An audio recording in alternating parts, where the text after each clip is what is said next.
अहिले त सामन्ती पनि महासामन्ती, राजालाई पनि मात गर्ने यिनीहरूको विलास, ऐयास, शान, शौकत यिनीहरूको हेर्नुहोस् त अहिले। प्रचण्डले चाहिँ तपाईँ आफू चाहिँ कसरी चिन्नुहुन्छ? कम्युनिस्टको पहिला त कम्युनिस्टै भन्थे, अब पछि राजा फाल्नको निम्ति भारतले पैसा पनि दिने, हतियार पनि दिने, सेना बनाउन तालिम पनि दिने, सबै गरेर भारतको निर्देशनमा अब माओवादी जनयुद्ध भएको रहेछ। कत्रो घात र विश्वासघात भयो यो देशमा। यिनीहरूले गर्नै नसक्ने, कुन चाहिँ राजाले यत्रो मान्छे मारेर सत्ता लिएको छ र त्यहाँ बसेर अब खरबौपति भएर बसेका छन् र अहङ्कारले पैसाले मातेर बसेका छन्। कुन चाहिँ राजा त्यस्तो छ देखाउनुहोस् त इतिहासमा? केपी ओली पनि, माधव नेपाल पनि, प्रचण्ड पनि, अरूको झलनाथजीहरू, वामदेवजीहरू, उहाँहरू सबै आफ्नो निम्ति उहाँले राजनीतिलाई एउटा माध्यम बनाएर उहाँहरूले आफ्नो स्वार्थ सिद्ध गर्नको निम्ति आउनुभएको रहेछ भन्ने कुरो त आज सबै हेर्नुहोस् न। जनता होइन, असललाई महदेऊ, खराबलाई गरेर डस्देऊ, टाउकैमा टोकेर त्यसलाई ती पछारेर उठ्नै नसक्ने पारिदेऊ। सुध्रिने छ भने सुधार, नसुध्रिने हो भने त्यसलाई नामेटै गरिदेऊ। उनीहरू पहिला भन्थे नि त, वर्ग सङ्घर्ष हो यो साथी हो, कमरेड भनेदेखि अब यिनीहरूको मुखबाट कमरेड भनेको पनि सुहाउँदैन। जब जनता सचेत नागरिक हुन्छन् त्यसपछि सच्चा देशका मालिक त्यसपछि उनीहरू हुन्छन् र सत्तामा जाने सबै उनीहरूका सेवक, सेवा गर्ने मान्छे। हामी पनि सांस्कृतिक सेवक हौँ, हामी पनि जनताको सेवक हुनु गौरव गर्छ। एउटै देखिएन उहाँहरू सबैको? त्यही त जनताले अब सबै त्यही भन्दैछन् नि। उनीहरू के फरक छ त? अब काङ्ग्रेस कम्युनिस्टमा के फरक? पहिला पुँजीवादी भनेर गाली गर्थ्यो केपी ओली। केपी ओलीको अब हेर्नुहोस् न चुनावमा। होइन, कसरी चिन्नुहुन्छ एउटा क्रान्तिकारी कम्युनिस्ट भनेर? कोही पनि कम्युनिस्ट होइन। माधव नेपाल उहाँहरू उसले भनिगयो नि, उहाँ त टेक्निकल मान्छे मात्रै हो, सिद्धान्तको मान्छे होइन। माधव नेपाल यहाँ मिलाउने त्यहाँ मिलाउने, उसलाई उठाल्ने, उसलाई पछाड्ने, थेचार्ने, उसलाई हँसाउने, उसलाई रोउने। काङ्ग्रेस र कम्युनिस्टमा के फरक छ त? के पनि छैन। ऊ पनि त्यही सत्तामा गएर जनतालाई ढाट्ने, छल्ने, धोका दिने। यिनीहरूभन्दा त राजा महेन्द्रले गीत सङ्गीतलाई संरक्षण गर्थे, माया गर्थे, नेपाली माटोलाई माया गर्थे। तपाईँ राजा महेन्द्रको बयान गरेको सुनियो नि, के हो यो खास? सत्य र तथ्य त्यही थियो। यो सबै जनता, गरिब दुखीहरूको लागि मात्रै काम गर्यो, हाम्रो लागि त केही पनि गरेन। हाम्रो त दुःख दियो, हाम्रो खोज्न थाल्यो भनेर तिनीहरूले नै कम्युनिस्ट भने महेन्द्रलाई। तर हाम्रा कम्युनिस्टहरूले के भने भनेदेखि यो सामन्ती हो, हामीलाई यो यसले यो गर्यो, राम्रो कुरो चाहिँ सबै लुकाउने अनि खराब कुराहरू देखाउन थाल्यो। हाम्रो जीवनको निम्ति हाम्रो निर्देशन अनुसार चल्नुपर्छ। अब सत्ता नेता भनेका यी हाम्रा सेवक हुन्, तर यो सेवकले बेमानी गर्यो भने यो बेमान नोकर हुने। त्यसपछि यिनीहरू जनगीतहरू जुन परिवर्तनको लागि गाउनु भयो नि, आज ती गीत सम्झिँदा कस्तो लाग्छ तपाईँले? एकदम गौरव लाग्छ। ती गीतहरू आज पनि यस्ता नेताहरू नष्ट हुन्छन्, अब यस्ता यिनका पार्टी ध्वस्त हुन्छन् अब, तर यी गीतहरू जीवन्त भएर नेपालको इतिहासमा सधैँ एउटा धप्प ज्वाला जस्तो भएर बलिरहनेछन्। कुलपतिको निम्ति मलाई भन्नु आएका थिए, मैले भने तिमीहरूका फोहोरी मन्त्रीहरूको निर्देशन मान्नुको निम्ति, यी भ्रष्ट मन्त्रीहरूलाई के अरे फुलमाला लिएर स्वागत गर्नुको निम्ति ढोकामा बस्नेवाला म होइन। जनतालाई विश्वासघात गरे, छल गरे, प्रपञ्च गरे, त्यसको फल अब जनताले भोगाउँछन्। यदि जनतामा चेतना आएको छ भने, जनता पनि भेडाइ हुन्, गधाइ हुन्, सुँगुरै भएका रहेछन् भने त अब सुँगुरलाई काटेर खान्छन्, भेडाले धपाएर पनि मार्छन्। विप्लवमा देख्नुहुन्छ क्रान्तिकारी? उहाँ त जहिले पनि नेपाल बन्द गर्छु भन्नुहुन्छ। नेपाल बन्द गर्ने मान्छेले नेपाल बन्द गर्नु कसलाई फाइदा हुन्छ? गाउँस् न जापानको मान्छेहरूले पनि गाउँबाट उठाउँ नेपालमा बनेका यस्ता अन्तर्राष्ट्रिय गीतहरू नेपालमा बनेका थिए भनेर। 180 डिग्रीमा किन परिणत भए? किन त्यसरी चाहिँ यिनी परिवर्तन भए? के रहेछ यसको कारण? भित्री यिनीहरूको त लोभ रहेछ, स्वार्थ रहेछ, महत्त्वाकाङ्क्षा। कस्तो नेता के अरे कार्यकर्तालाई कुदाउने, नोकर चाकर बनाएर कुदाउने, देशको लागि होइन, पछि त आफ्नो स्वार्थको निम्ति कुदाउने। नेपाली जनतालाई मालिक बनाएर नेपाली जनताको नेतृत्व निर्देशनमा यी सबैलाई एउटा सेवक बनाएर सञ्चालन गर्ने जनता मालिक हुनु पर्यो। दर्शकवृन्द नमस्कार, चुरो कुरोमा तपाईँलाई हार्दिक स्वागत छ। हामी आज चुरो कुरोमा राजनीतिक नेताका अन्तर्वार्ता गर्ने छैनौँ, राजनीतिका विषयमा कुरा गर्नेछौँ। तर यो राजनीतिभन्दा पनि सबैभन्दा माथि रहेको विषय, जुन विषयले आजको राजनीति स्थापित गर्न सफल भयो, तर यो राजनीति स्थापित गर्नका लागि ती विषयहरू उठान भएका थिएनन्। आज नक्कलीहरूको बोलवाला छ। सक्कलीहरू कहाँ छन्? जनताले खोजिरहेका छन् तर भेट्न सकेका छैनन्। गाउँ गाउँमा जागरणका गीत गाएर देश परिवर्तनका लागि, सुखी नेपाली र समृद्ध नेपालका लागि परिवर्तनको त्यो संवाहक बनेका व्यक्तिहरू कहाँ छन्? आज तरवारको धारमा जीवन राखे, परिवर्तनका लागि कुरा गरे, तर परिवर्तन भयो त केवल जसले परिवर्तन गर्छौ भनेर गएका थिए उनीहरूको जीवनस्तर परिवर्तन भयो, तर परिवर्तन जनतामा भएन। अवस्था परिवर्तन भएन, व्यवस्था परिवर्तन भयो। किन यसो भयो? हिजो गाउँ गाउँमा गीत सङ्गीत मार्फत गाउँ दुनियाँ बिउझाउँदै हिँडेका रमेश रायनहरू कहाँ छन् आज कसैले खोज्दैन। तर रमेश रायनहरूकै कारण आफ्नो जीवन परिवर्तन गरेकाहरूको बोलवाला छ। आज गाउँ गाउँबाट उठ, बस्ती बस्तीबाट उठ, यो देशको मुहार फेर्नलाई उठ भन्ने जस्तो यो गीत नेपालको युग परिवर्तन गर्न सफल भएको छ। नेपालको चाहे 46 सालको परिवर्तन होस्, चाहे 62-63 को परिवर्तन होस्, चाहे जुनसुकै राजनीतिक कार्यक्रम होस्, यो गीत नगुन्जेको समय छैन। तर यो गीत गाउने मान्छेको जीवन परिवर्तन भयो कि भएन यो महत्त्वपूर्ण कुरा होइन। यो गीतले गर्न खोजेको परिवर्तन भयो कि भएन त्यो महत्त्वपूर्ण कुरा हो। गाउँ गाउँबाट उठ, बस्ती बस्तीबाट उठ नेपालको परिवर्तनमा मात्रै होइन, दार्जिलिङको परिवर्तन गर्नका लागि समेत गाइएको ऐतिहासिक गीत हो। तर यो गीत गाउने रमेश कहाँ हुनुहुन्छ आज? हामी उहाँसँग चुरो कुरोमा मिहिन र गहन ढङ्गले कुराकानी गर्नेछौँ। के साँच्चीकै रमेश रायन मन्जुलहरूले यस्तै परिवर्तनको लागि, मुठ्ठीभरका नेताहरूको परिवर्तनका लागि यो गीत गाउनु भएको थियो? उहाँहरूले गीत गाउनुभयो, तर आज ती पार्टीका ठाउँमा गीत सङ्गीत गाउने ठाउँमा देशको परिवर्तनको लागि सिन्को नभाचेका मान्छेहरू पुगेका छन्। आज हामी रमेश श्रेष्ठ उर्फ रामेश्वर श्रेष्ठ जनवादी गायक जनगायकसँग यी यावत विषयमा कुराकानी गर्नेछौँ। सबभन्दा पहिले म चुरो कुरोमा जनवादी गायक जनताका गायक रमेश श्रेष्ठ रामेश्वर श्रेष्ठलाई स्वागत गर्छु। तपाईँलाई चुरो कुरोमा हार्दिक स्वागत छ। हजुर, धन्यवाद। हामीले सुनेअनुसार, पढेअनुसार, थाहा पाएअनुसार तपाईँ खोटाङमा शिक्षक हुनुहुन्थ्यो, खोटाङमा शिक्षण पेसामा कार्यरत हुनुहुन्थ्यो। तर गाउँ गाउँबाट उठ, बस्ती बस्तीबाट उठ भन्ने जुन गीत गाएर तपाईँले इतिहास रच्नुभयो, एउटा युग परिवर्तनको सम्भागको गीत तपाईँले गाउनुभयो, त्यो कसरी सम्भव भयो? एउटा शिक्षक जो विद्यालयमा पुगेर विद्यार्थीलाई पढाउनका लागि तपाईँ त्यता जानुभएको थियो, तर देश र युग परिवर्तन गर्ने गीत गाउन तपाईँ सफल हुनुभयो, त्यो कसरी सम्भव भयो? मैले यहाँबाट सुरु गरेँ।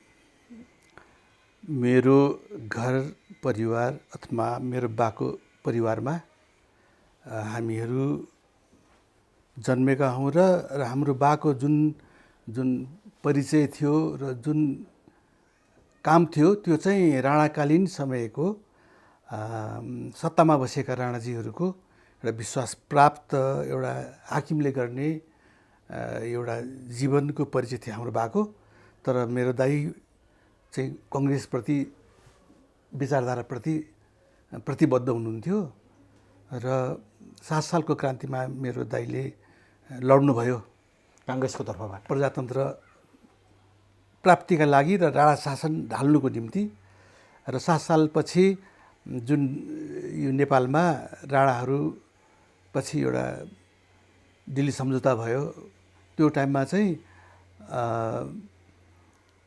भारतको नियन्त्रणमा रहेर नेपालको राजनीति, नेपालको सत्ता सञ्चालन हुने जुन सम्झौता भयो, त्यो सुनेपछि, त्यो भएपछि मेरो दाइ एउटा काङ्ग्रेस विचारधारा डेमोक्रेसीमा आस्था राख्ने मेरो दाइ विचलित हुनुभयो। हामीले राणालाई खेदेको त भारतको नियन्त्रणमा बसेर नेपाल चलाउने शासन सत्ताको लागि त होइन, हामी स्वतन्त्र भएर हाम्रो आफ्नो देशको लागि उन्नति एउटा विकासको लागि पो हामीहरूले क्रान्ति गरेका थियौँ त। भारतको नियन्त्रणमा रहेर नेपालको राजनीतिमा सबै उसको रेखदेख खरखटन सबै हुने हो भने त हामीले क्रान्ति गरेको के भयो? अब कम्युनिस्टहरूले यो देश बनाउँछन्, जस्तो लेनिनहरू त्यो टाइमको रुसका एउटा परिवर्तन त्यहाँका राजा फालेर एउटा मजदुरहरूको सत्ता निर्माण गर्ने लेनिन र माओ सेतुङहरू, उता किम इल सुङहरूले पनि युद्ध गर्दै थिए। यी सबको होचिमिनहरूको परिचय हाम्रो दाइले दिन थाल्नु हाम्रो। र कम्युनिस्ट नै सबभन्दा सच्चा श्रमिक जनताको निम्ति, समानताको निम्ति, न्यायको निम्ति र त्यसको लागि काम गर्ने चाहिँ त्यो राजनीतिक विचारधारा हो त्यो। र अब कम्युनिस्टहरूले मात्र पनि नेपाल बनाउने भयो भन्ने एउटा जुन एउटा दाइलिमिट हुनुहुन्थ्यो आफै काङ्ग्रेस भएर पनि, त्यो प्रभावले हामी आएका हौँ। र ठुलो भएपछि त हामीले आफैले पढ्नु पनि थाल्यौँ के हो कम्युनिस्ट, के हो कम्युनिजम भनेर। त्यो सबै कुरा बुझिसकेपछि अनि हामीहरूले अब मेरो बाले राणाको सत्ताको एउटा काम गर्नुभयो, मेरो दाइले प्रजातन्त्रको लागि काम गर्नुभयो। अब कम्युनिस्टको लागि हामी काम गर्छौँ नि त। यो देश त बनाउनै पर्यो। यो अन्याय, यो अत्याचार, यो पीडा, यो अपमान, यो दरिद्रताबाट यो जनताको हाम्रो जीवनलाई त मुक्त पार्नु पर्यो भनेर म कम्युनिस्टमा लागेको हुँ। र त्यही अन्तर्गत पहिला त हामीहरू घरमा कुरा मात्रै हुन्थ्यो, पछि आफूले अध्ययन पनि गर्न थालियो, पढियो, उहाँहरूका जीवनी क्रान्तिका चाहिँ त्यो इतिहासहरू पढ्न थालियो। त्यो पढेपछि अब हाम्रो देशमा पनि यो परिवर्तनको निम्ति, यो सुपरिवर्तनको निम्ति हामीहरूले केही न केहीको आफ्नो क्षेत्रबाट योगदान दिनुपर्छ भनेर नै हामीहरूले पछि यो जनताको हित गर्ने, जीवनको हित गर्ने, यहाँका विभेदहरूलाई, यहाँका अत्याचारहरूलाई, यो सत्तामाथि, कानुनमाथि बसेर राज्य सञ्चालन र त्यसको भोग गर्ने यी ऐयासी बेलासी सत्ताधारीहरूको विरोधमा हामीहरूले अनि यो देशको मुहार, देशको भनेको जनताको मुहार, देशवासीको मुहार बदल्नुको निम्ति उठौँ, सबै आफ्नो ठाउँबाट, आफ्नो क्षेत्रबाट उठौँ भनेर यो अभियान चलाएको हामीहरूले। र त्यही ती प्रक्रियाहरूबाट पहिला त अब हामीहरू यो पञ्चायतको व्यवस्थाको विरुद्धमा हामीहरूले काम गर्दाखेरि हामीहरू त गाउँ गाउँमा जान थाल्यौँ। पहाडहरू, यो सारा स्कुल कलेजहरू, हरेक डबलीहरू जहाँ पनि गएर हामी गीत गाउन थालिसकेपछि अनि हामीलाई त्यहाँ एकदम हामीलाई दुःख दिनुको निम्ति, हामीलाई निस्तेज पार्नुको निम्ति सत्ताधारीहरूले अनेक ढङ्गबाट हामीलाई दुःख दिन्थे। सत्ताधारी भनेको त्यति बेलाको पञ्चायती व्यवस्थाबाट हामीहरूलाई तलका मण्डलीहरू, पुलिसहरू अनि अरू जासुसहरू अनेक ढङ्गबाट हामीहरूलाई तर्साइरहन्थे। भेटाएदेखि पछि त घुँडामुन्तिर गोल ठोकिदिनु। इलामको एउटा साथीहरूले त्यहाँ कार्यक्रम दिँदाखेरि परिपत्रै देखायो एउटा कर्मचारी साथीले, तिमीहरूलाई भेट्यो भने यिनीहरूलाई घुँडाबाट मुन्तिर गोली ठोक्नु, होइन भने माथि नै हानिदिनु भनेर पनि त्यो एकजना कर्मचारीले त्यो हुन्छ नि त्यो पनि देखाउनु भयो। र धनकुटामा हामीलाई मार्नुको निम्ति पनि कति प्रयत्न भएको रहेछ। तर त्यहाँको एउटा इन्सपेक्टरले, जसले त्यो प्रहरी लिएर हिँड्थे, उहाँले नै हाम्रो कार्यक्रम बानेश्वरमा हेर्नु भएको रहेछ 24 सालमा। यो केटाहरूलाई त त्यसरी मार्न त हुन्न, पाप लाग्छ भनेर हामीहरूलाई कुन बाटो गयो भनेर पछ्याउँदै आएको उहाँले हामीलाई तल खोलामा देखेपछि यिनीहरूलाई यसरी मार्न त हुन्न भनेर उहाँको आफ्नो सोचित विवेकले नै अनि पुलिसहरूलाई केटा हो यता पस्या छ भने खबर आयो, उता जाउँ भनेर पुलिसहरूलाई उता लिएर जानुभएछ। पछि आफ्नो संस्मरणमा उहाँले किताबमा लेख्नु भएको छ त्यो कुराहरू। भन्दाखेरि यसरी कालसँग लड्दै नाफाको जिन्दगी हो अहिलेको तपाईँको जिन्दगी। त्यो त हामीलाई आजै एक दिन बाँचियो, आज रातभरिमा के गर्ने हो भने पल पलको मृत्यु, कालसँग लडेर उही मर्नै पर्छ एक दिन, सबैले हामी पनि मर्छौँ। हामी मर्दा जनताको शिर उठाइ मर्छौँ, जसरी पनि मरिन्छ। तर हाम्रो मृत्यु चाहिँ एउटा फलदायी होस् भन्ने भावनाले हामीहरूले। तर के का लागि थियो त्यो? यही त हो नि, आज मान्छेले के चाहन्छन् त? एउटा सुखी जीवन, सम्मानित जीवन, एउटा समृद्ध जीवन, अभाव नहोस्। अहिले आएर त सचेत नागरिकहरू अब भन्नुहुन्छ भने हामीहरूले गीत गाएर के तिमीहरूले के गरेको त देशलाई? आज हामीले गीत गाएको 54 वर्ष 55 वर्ष पुग्यो। 23 सालदेखि हामीले चेतनाका गीतहरू गायौँ। एउटा हाम्रो आवश्यकता पुरा गर्नुपर्ने, पुरा गर्ने त्यस्ता शक्तिहरूलाई हामीले सत्तामा पुर्याउनुको निम्ति, सत्तामा पुगेपछि मात्रै सब कुराहरू सम्भव हुन्छ भनेर हामीहरू लागेका हौँ। र आज यो 54-55 वर्षको समय अवधिमा के भयो त भन्ने कुरा त अब सबै छर्लङ्गै भएको छ। त्यसले गर्दाखेरि जनताले अब के प्रश्नसँग भन्न थाले भने, पहिला नेताले सिकाउँथे, जनताले अब आफै भन्न थाले। निःशुल्क शिक्षा, निःशुल्क स्वास्थ्य सेवा, अनि हाम्रो क्षमता अनुसारको काम, अवसरहरू र हाम्रो देशको समृद्धि आर्थिक रूपले सबभन्दा प्रमुख त अर्थ नै हो रहेछ। अर्को हाम्रो राष्ट्रिय सम्मान र हामी सार्वभौम सम्प्रभु नेपाली जनता यो देशका मालिक हौँ र यो हाम्रो जीवनको निम्ति हाम्रो निर्देशन अनुसार चल्नुपर्छ। अब सत्ता नेता भनेका यी हाम्रा सेवक हुन्, तर यो सेवकले बेइमानी गरे भने यो बेइमान नोकर हुन् त्यसपछि यिनीहरू, र यिनीहरूलाई हटाउनुपर्छ भनेर अब जनताले कुरा बुझेर यो यत्रो उभार आइरहेको छ। यसकारण आधारभूत आवश्यकता पुरा गर्नु पर्यो व्यापक जनताको निम्ति ठुलो कुरा त के हो भने जनताको निर्देशनमा चल्नु पर्यो, जनताको नेतृत्वमा चल्नु पर्यो। जनता नेतृत्व गर्छ, तिमीले यो काम गर, यो भएन, यहाँ यस्तो छ, यो सबै सूचना दिने र सल्लाह र साथ दिने जनता हो नि त। तपाईँले भनेको कुरामा मेरो काहीँ पनि विमति छैन। 22-23 सालदेखि तपाईँहरू गीत गाउन थाल्नुभयो, 54-55 वर्ष भयो तपाईँहरूले परिवर्तनको लागि गीत गाएको, जनताको लागि गीत गाएको। 32 वर्ष त तपाईँहरूले गीत गाएर आएको परिवर्तन भइसक्यो। 46 सालको परिवर्तन तपाईँहरूकै गीतपछि आयो, गीत गाएपछि आयो। त्यसले पुगेन भनेर 62-63 मा परिवर्तन भयो, त्यहाँ पनि तपाईँहरूकै गीत गुन्जिए। तर यो 32 वर्षमा तपाईँहरूको गीतले जे मागेको थियो नि, जे भनेको थियो नि जनतालाई, नेतृत्वले त्यो पुरा गर्न किन सकेन? उनीहरू पहिला भन्थे नि त, वर्ग सङ्घर्ष हो, यो साथी हो, कमरेड भन्देखि। अब तिनीहरूको मुखबाट कमरेड भनेको पनि सुहाउँदैन। कमरेड, यो सबै वर्ग सङ्घर्ष, तपाईँले वर्गलाई विशेष ख्याल गर्नुहोस्। कुन वर्गको लागि तपाईँहरू बाँचेको छ, कुन वर्गको लागि तपाईँहरू सङ्घर्ष गर्दै हुनुहुन्छ, कुन वर्गको लागि क्रान्ति गर्दैछौँ हामीहरू, आमूल परिवर्तन, संशोधन, परिमार्जन होइन पनि भन्थे। भन्दाखेरि त्यो वर्ग सङ्घर्ष र वर्गीयताको पाठ पढाउने हाम्रा ती नेतृत्वहरू आज सत्तामा पुगेका छन्। तर के भयो, उनीहरूले त्यो वर्ग परिवर्तन गरेर जुन शोषक वर्गलाई गाली गर्थे, त्यही वर्गका प्रतिनिधि भएर आज तिनीहरू बसेको हुनाले नै यो सबै विकृतिहरू, धोखाधडीहरू, सबै कामहरू जनतामा भयो र जनताले अब उनीहरूको परिचय पनि उनीहरूले आफ्नो दिइसके। अब आफ्नो परिचय उनीहरूले आफै दिइसके र यो विश्वासघात हो र उहाँ जनताको करोडौँको आस्थामा खेलबाड गर्नुभयो। अब माओवादी जनयुद्धमा त सैनिकहरू माओवादी पहिरनमै आएर उहाँहरूले जुन सोझा जनताका छोराछोरीहरूलाई जुन उहाँहरूले त्यो जो नृशंस एउटा विभत्स जुन हत्या भयो, देशको लागि बलिदान गर्ने मान्छेहरू, अघि तपाईँले भन्नुभयो नि, यिनीहरूको के बिजोग पारे। यस कारण अब यिनीहरू सम्पूर्ण यिनीहरूको परिचय के हो भने यी सबै धोकेबाजहरू हुन्, विश्वासघाती हुन्, जनतालाई प्रयोग गर्ने, बुद्धिजीवीहरूको आस्थालाई प्रयोग गर्ने, यी सबै चाहिँ एउटा जाली झेली मान्छेहरूको समूह रहेछ भन्ने कुरोहरू त यो बुझियो र यही परिचयलाई प्रति आज जनता क्रुद्ध छन्, आक्रोशित छन् र अब यस्ता मान्छेहरू नआउन् भन्नुको लागि पनि जनताबाट ठुल्ठुलो एउटा अब अभियान चल्दैछन्। यही हो।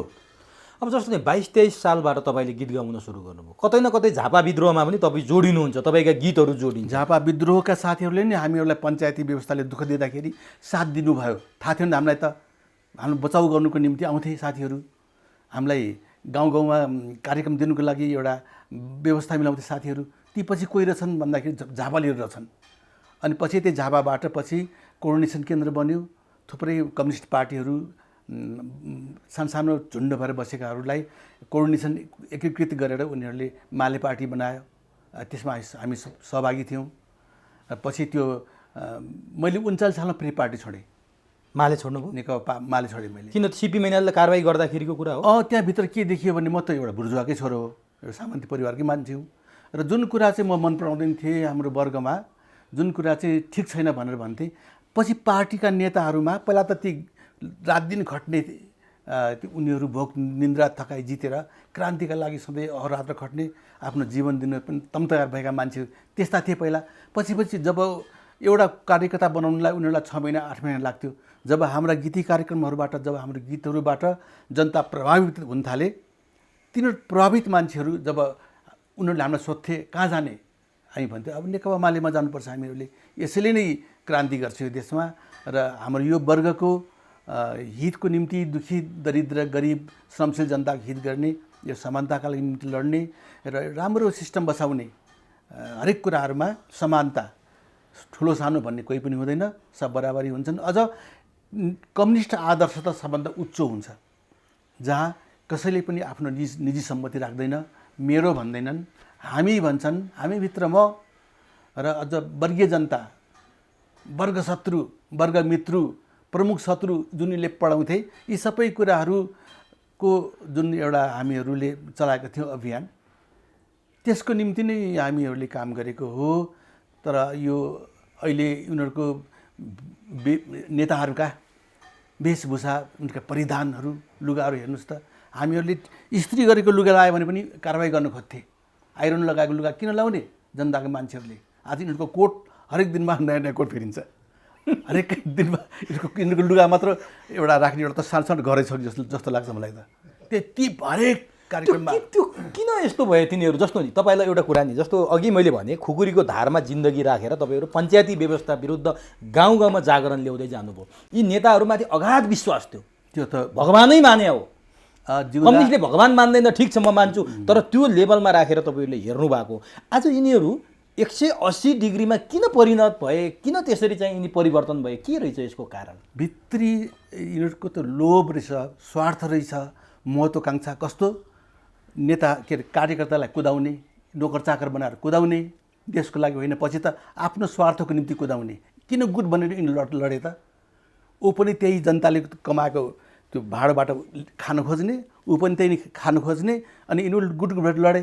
यदि जनताको लागि देशको लागि मिलेको भए त यिनीहरू त मिलिजुलिकन यसो गर्दाखेरि जनतालाई हित हुन्छ, देशलाई हित हुन्छ, हामी यसो गरौँ भन्थ्यो नि। अब त आफ्नो निम्ति सबै आएका छन्, आफ्नो निम्ति लडिहाल्छन्। म बढी खान्छु, म बढी महत्त्वपूर्ण हुन्छु, म विशेष मेरा भित्र मनका कति लोभ पापहरू पुरा गर्छु भनेर यिनीहरू आएका छन् भन्ने कुरा देखिहाल्यो। तपाईँले अघि एउटा कुरा भन्नुभएको थियो नि, जस्तो हामीहरू गीत गाउँदै जाँदा झापाली समूहहरूले हामीलाई धेरै ठाउँमा बचाए भनेर। झापाली समूहबाटै नेता बनेर आउनुभएका केपी ओली यो मुलुकको 2-3 पटक प्रधानमन्त्री हुनुभयो। तपाईँहरूले गीत गाएर नै परिवर्तन गराएर उहाँलाई प्रधानमन्त्रीको कुर्सीसम्म पुर्याएको हो। उहाँले केही तपाईँहरू अथवा नेपाली जनताको लागि केही गरे जस्तो लाग्छ तपाईँलाई? उहाँले चाहिँ गर्नुभयो केही?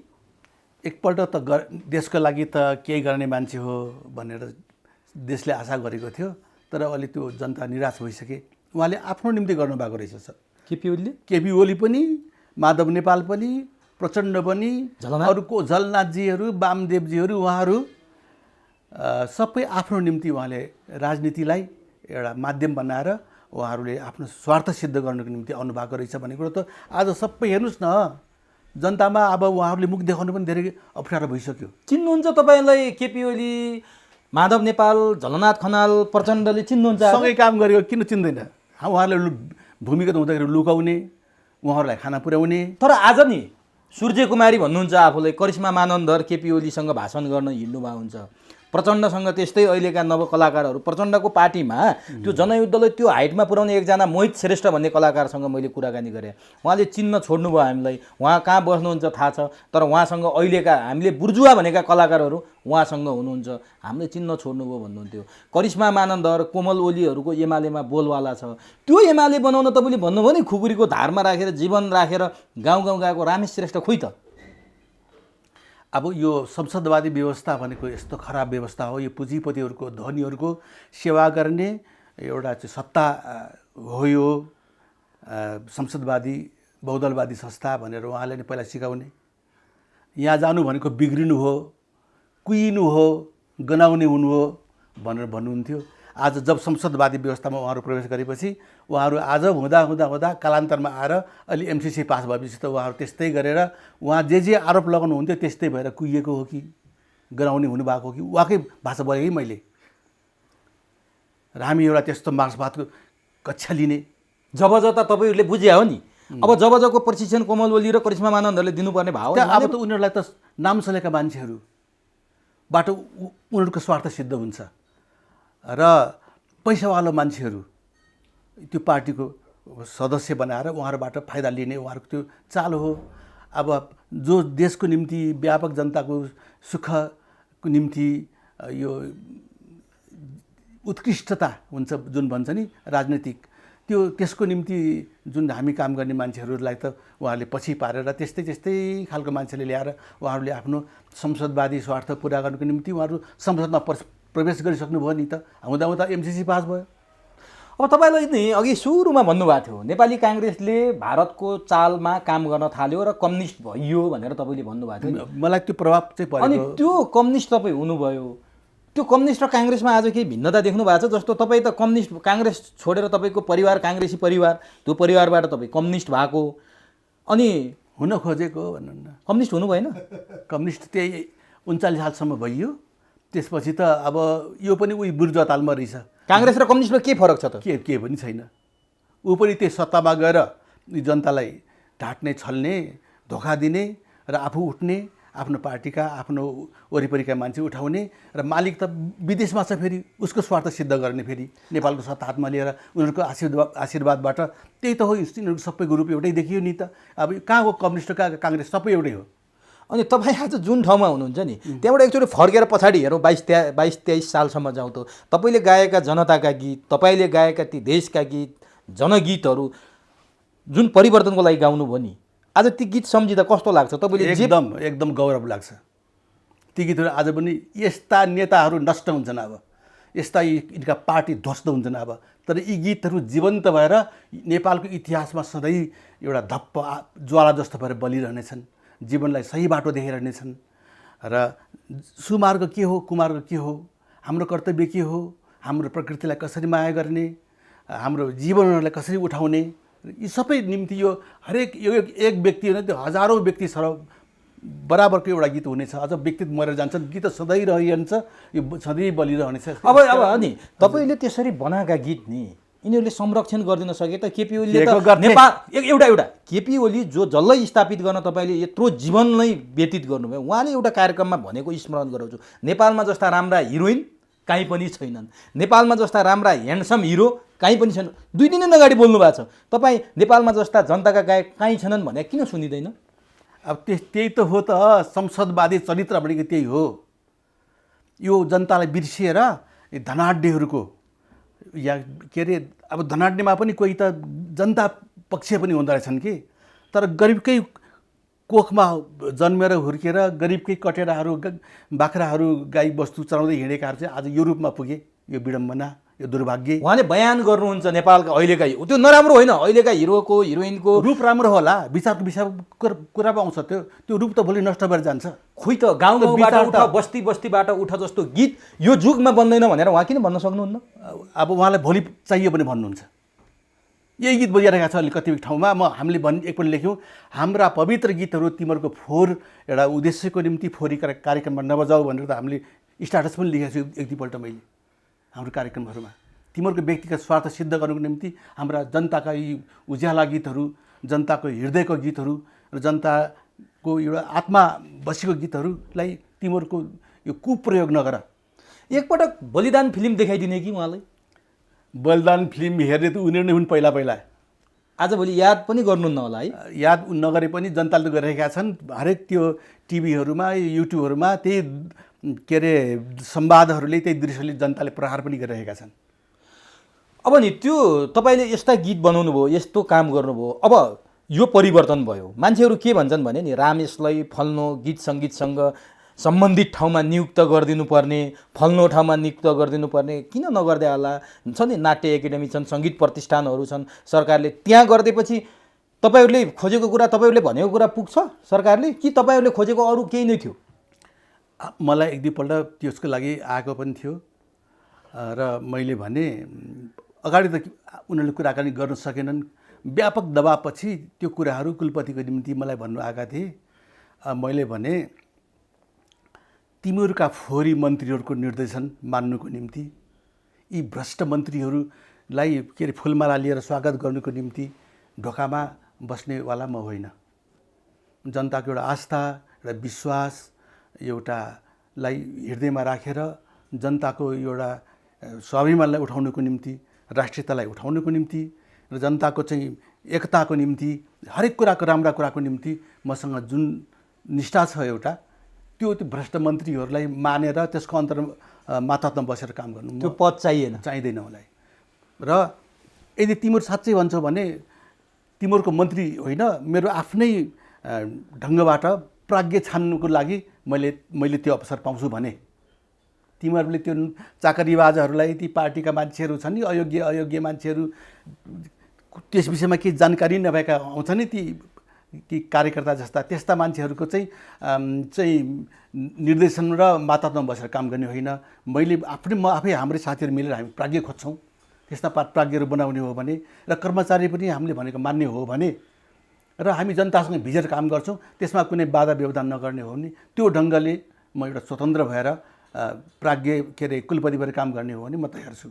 तर तिमीहरूको चाहिँ फोन आउने, यस्तो गरिदिनु पर्यो, यो के गर्नुभएको त भने यस्तो गर्नु भएन नि, यस्ता फोनहरूको चाहिँ बाट म चाहिँ एउटा हुनु चाहिँ जनताकै अपमान जस्तो लाग्छ मलाई त। त्यसकारण तपाईँले अस्वीकार गर्नु स्वीकार गरेको पनि हो र गर्नु पनि पर्छ। त्यतिले पुग्छ? धेरै सबै मान्छेहरू सही मान्ने मान्छेहरू गएका पनि छैनन् र आफ्नै ढङ्गबाट जनताको शक्तिबाट शक्तिशाली भएर जस्तो हामी काम गरेका छौँ। अहिले पनि हाम्रो गीतहरू बनाइरहेका छौँ। युट्युबमा हेर्नुहोस् न, हाम्रो गीतहरू युट्युबमा कति नयाँ गीत गरिरहेका छौँ, कोही हेर्दैनन्।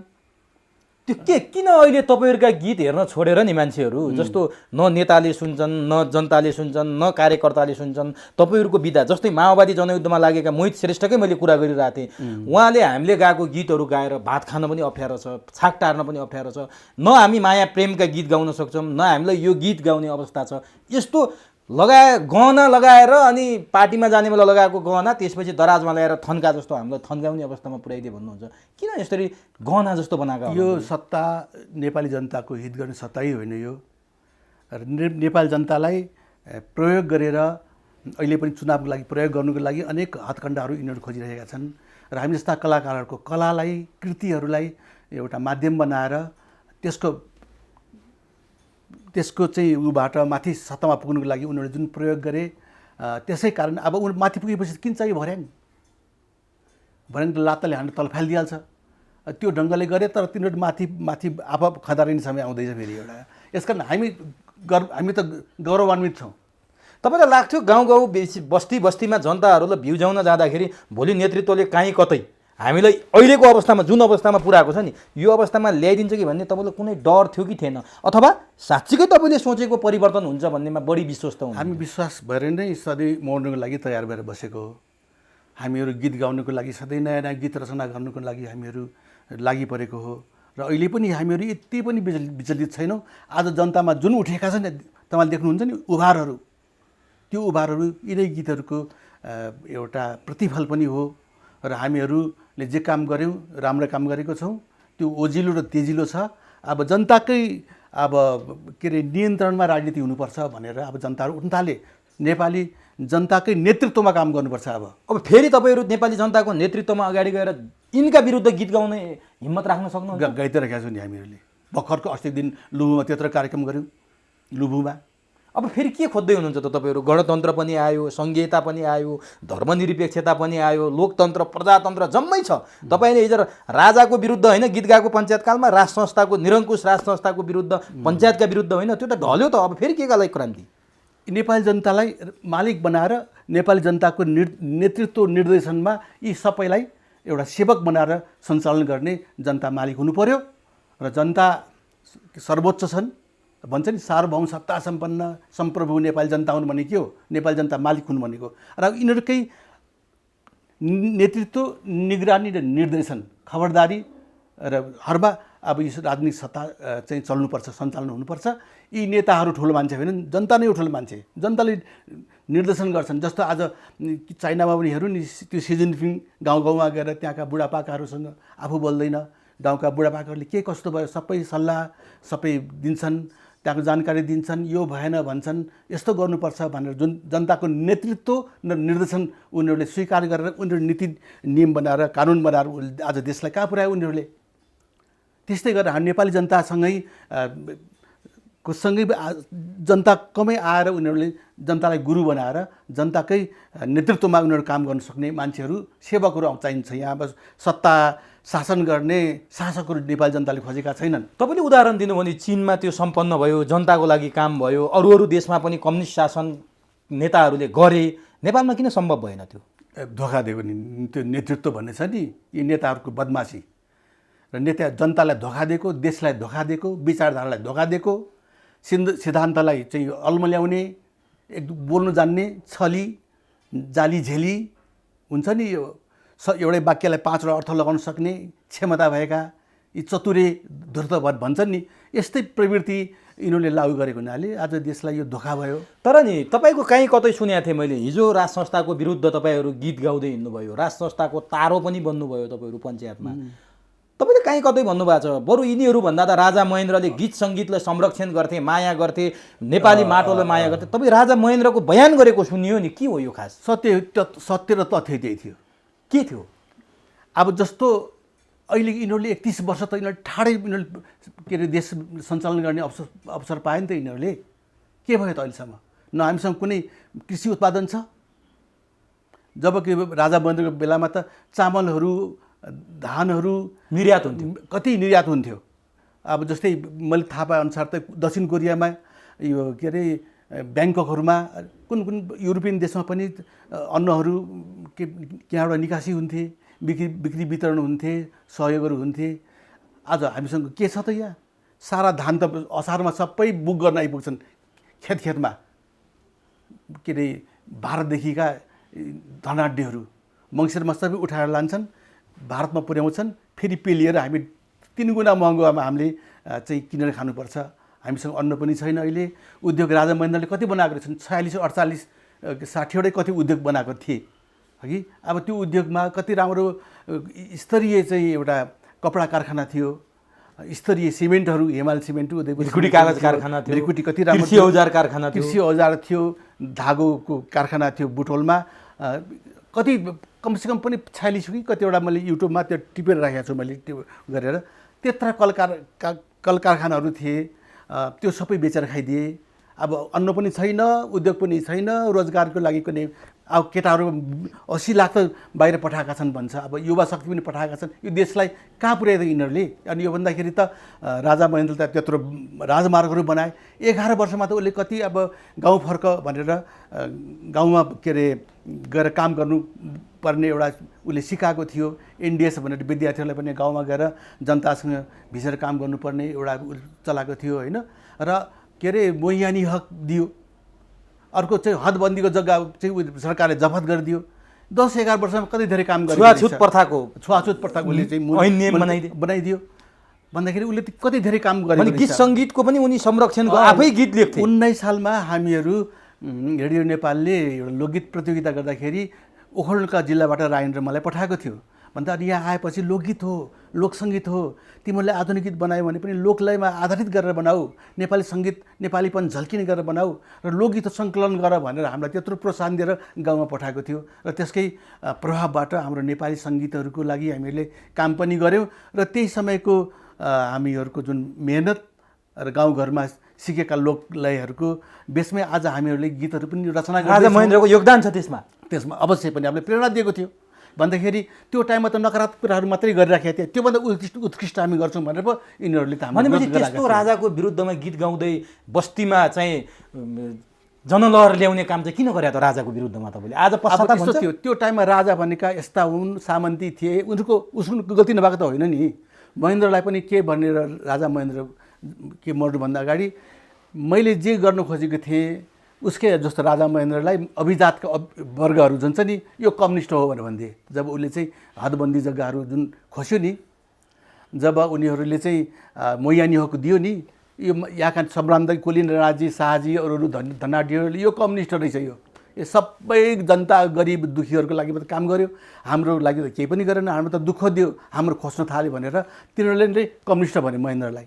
तर हाम्रा कम्युनिस्टहरूले के भने भनेदेखि यो सामन्ती हो, हामीलाई यो यसले यो गर्यो, राम्रो कुरो चाहिँ सबै लुकाउने अनि खराब कुराहरू देखाउनु। आज पश्चाताप लाग्छ तपाईँले महेन्द्रको विरुद्ध? त्यो अवश्य पछि हिजो हाम्रो अज्ञानता पनि थियो र हामीसँग त्यो राम्रोसँग विश्लेषण गर्ने त्यो क्षमता पनि हामीसँग थियो। यिनै नेताहरूका कारण यिनीहरू नेताहरू नै उनीहरू भन्यो भनेपछि हाम्रा के अरे ज्ञान दिने गुरु, हाम्रो यो के अरे परिवर्तन ल्याउने यी त हाम्रा जिउँदा देउताहरू जस्तो बनाएका थिए यिनीहरूले। भनेपछि गीत सङ्गीतको संरक्षण गर्ने, तपाईँलाई लोकसङ्गीत लोकगीतमा लाग्न चाहिँ प्रेरणा दिने अथवा अघि भन्नुभयो उद्योग कल कारखाना खोल्ने, यहाँको वस्तु निर्यात गरेर पैसा यहाँ ल्याउने राजाको विरुद्धमा यिनीहरूले लाग्न लगाएर तपाईँले गल्ती गरे जस्तो तपाईँलाई काहीँ कतै मुटुको देब्रे कुनामा त हुन्छ होला नि अहिले? त्यो काम यिनीहरूले राजाले गरेको, किनभने यिनीहरूले त्योभन्दा 4 गुणा 8 गुणा 100 गुणा राम्रो गर्नु पर्थ्यो। त्यो विश्वासले हामी यिनीहरूलाई साथ दिएको। यिनीहरू धोकेबाज हुन् भन्ने लाग्छ। अहिले त सामन्ती पनि महासामन्ती, राजालाई पनि मात गर्ने यिनीहरूको विलास ऐयास शान सौकत यिनीहरूको हेर्नुहोस् त। अहिले राजा आउँदाखेरि पनि बाटो खाली गर्नु पर्थ्यो, अब यिनीहरू आउँदाखेरि पनि अहिले 2 घन्टा 3 घन्टा जाम गरिदिन्छ। आकाशमा यिनीहरू उड्दाखेरि कहीँबाट आउँदाखेरि आकाश हरेक कुनै पनि जहाज नहुनु पर्ने, आकाश खाली रित्तो पार्नुपर्ने, आकाश खाली गर्नुपर्ने। यो त राजा महेन्द्रले पनि गरेन, वीरेन्द्रले पनि गरेन। यो कहाँ आयो?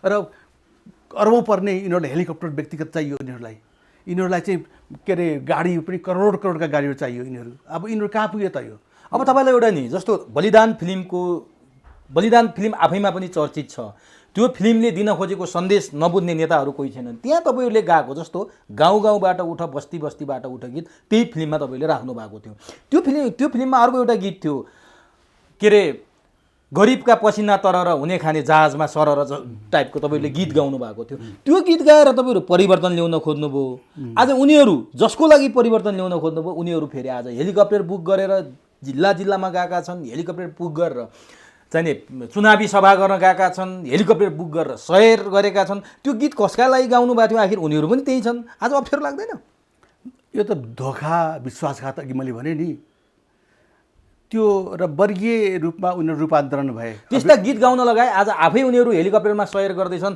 अब गरिब दुखीको पसिना तरर हेलिकप्टरमा सैर पनि गर्दैछन् उनीहरू आफ्नो पतित पनि हुँदैछन् उनीहरू पतनमा जाँदै पनि छन् अब अहिले नै अब हेरौँ यदि नेपाल जनताहरू चाहिँ एउटा मानिस हुनु भने र मानिस होइनन् भने चाहिँ अबको चुनावमा हेरौँ नि त अब यी नेपाली जनताले यिनीहरूलाई नै सधैँ पछ्याइराखे छान्ने कसलाई त फेरि आउने चुनाव आउँछन् न यहाँ तपाईँको घरमा त्यो नयाँ बच्चा जन्मेन त्यो सानै बच्चै छ भन्दाखेरि तपाईँ यी बच्चाले कहिले गर्ला भनेर तपाईँ त उसलाई त पाल्न पोस्न तपाईँ छोड्नुहुन्न नि यो ठुलो हुन्छ योग्य हुन्छ भनेर त्यस्तै हो नेपाली जनतामा त त्यो बच्चा भन्दाखेरि पनि यहाँ त करोडौँ जनता आइरहेका छन् अलिक चेतनाको रूपमा हेर्नुहुन्छ भने त नेपाली जनता त हामीभन्दा त कति तल्लो वर्गका मान्छेहरूमा जुन चेतना विकल्प खोज्ने बेला भइसक्यो जनताले खोज्दै पनि छन् आउँदै पनि छन् अब 23-24 सालतिरको रामेश श्रेष्ठ एउटा रेडियो नेपालमा गीत गाउने कलाकार राल्फा भनेर तपाईँहरूले एउटा समूह पनि खोल्नुभयो त्यो राल्फा भने के थियो खासमा राल्फा त्यो भने त्यो पञ्चायती व्यवस्थाको विरुद्धमा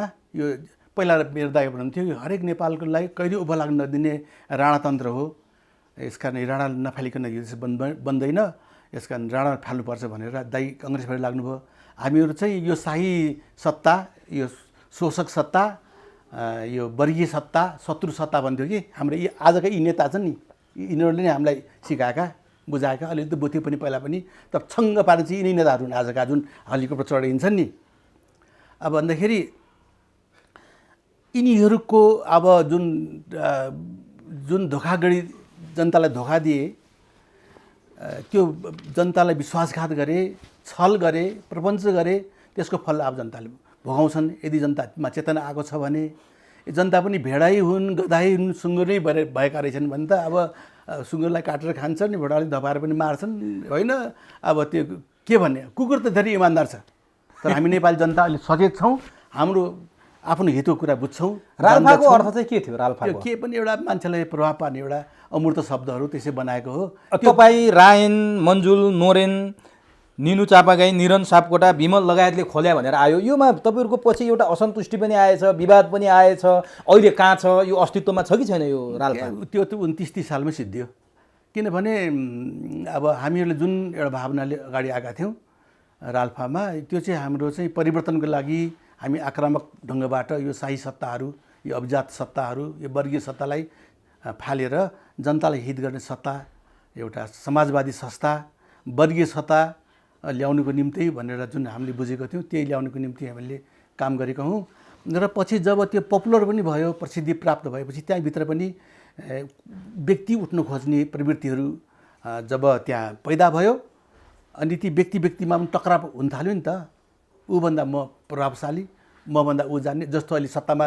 माधव नेपाल प्रचण्ड यो ओलीमा छ नि त्यस्तै अहङ्कारहरू जन्मिन थालेपछि त्यो अहङ्कार टक्राएपछि देखेपछि अब यसले काम गर्दैन हामी अगाडि बढौँ भनेर मिल्ने साथी त्यो छोडेर स्वतन्त्र हुनुभयो स्वतन्त्र भएर हामीहरूले यो मार्क्सवादी विचारधारा अन्तर्गत रहेर काम गर्ने भनेर झापाली माले पार्टीमा हामीहरू आबद्ध भयौँ कोही चाहिँ मसाल यो चौथो महाधिवेशन कम्युनिस्ट पार्टीमा उतातिर गएर राल्फाका तर दुईतिरबाट हामीहरूले जनतालाई चेतनशील बनाउने काममा चाहिँ हाम्रो संस्कृतिबाट पारिजातले बनाइदिएको भनेर पनि सुन्थ्यो यो उहाँको त्यो टाइममा उहाँको राम्रो थियो एउटा परिचय र पारिजात दिदीले के भन्नुभयो भने तिमीहरू गाउँघरमाबाट आएका प्रतिभाशाली कलाकारहरू हो तिमीहरूलाई कसले रेखदेख गर्ने यस्तो यो अवसरहरू प्रदान गर्ने एउटा जो गर्दिएन भने तिमीहरू गाउँ फर्केर जान्छौ अनि त्यहाँ तिमीहरूको प्रतिभाहरू तिमीहरूले दिने योगदानहरू सबै नाश हुन्छ।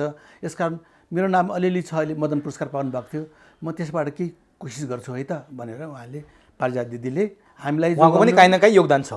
काहीँ न काहीँ पारिजात दिदी नभएदेखि हामी आजसम्म यो कुनै पनि कामै हुँदैन थियो। अब कत्रो महत्त्वपूर्ण काम भएछ भनेर त आज हामी बुझिरहेका छौँ। पारिजात दिदी नभएदेखि त हामी फर्केर जान्थ्यौँ। रेडियो नेपालमा गीत गाउन बन्द भइसकेको थियो हाम्रो निम्ति। रोयल्टी पनि पाउन छोड्नु भएको थियो रेडियो। पछि रोयल्टीमा पनि उनीहरूले अलिकति खान थालेपछि हामीले त्यसको विरोध गरेपछि रेडियो नेपालले गीत गाउन पाएनौँ र हामी गाउँमा जाने बेलामा चाहिँ पारिजात दिदीले हाम्रो गीत रेडियोमा सुनाउँदो रहेछ ट्रान्जिस्टरमा, अनि बोलाउनु भयो। बोलाएपछि अनि हाम्रो गीत अब प्रत्यक्ष हामीहरू सुनाउन थाल्यौँ। अनि पारिजात दिदीले धेरै त्यहाँको साथीहरूलाई, नाम चलेका साहित्यिकहरूलाई, राजनीतिज्ञहरूलाई, अरू कलाकारहरूलाई सुनाउनको लागि हामीलाई आग्रह गर्नुभयो। हामीले सुनाउँदै गएपछि अनि उहाँहरूले पनि हामीहरूलाई साथ दिनुभयो, राम्रो भन्नुभयो। कतिले यिनीहरूलाई राम्रो भन्नुहुन्न, यिनीहरूलाई बोल्दै नबोलिकन साइलेन्स किलिङ भनेर यिनीहरूलाई सिद्ध्याउनुपर्छ, यिनीहरू के हुन् र भनेर पनि भन्ने पनि निस्के। होइन, यिनीहरूलाई त उठाउनुपर्छ, देशले धेरै राम्रो कुरा पाउँछ यिनीहरूबाट भनेर हामीले सपोर्ट दिने मान्छे पनि आउनुभयो। र त्यसको निम्ति पारिजात दिदीले ठुलो एउटा संयोजन गरिदिनु भयो। आफै पनि विचारधारा पछि परिवर्तन गरेर पहिला त यो अनिश्वरवादी, शून्यवादी भन्ने यस्तो एउटा सिद्धान्त अन्तर्गत नै मा जानुहुन्थ्यो। पछि मार्क्सवादी विचारधारामा उहाँ पनि आउनुभयो। यसरी हामीहरू एउटा विचारधारा अन्तर्गत रहेर नि हामीहरू काम गऱ्यौँ।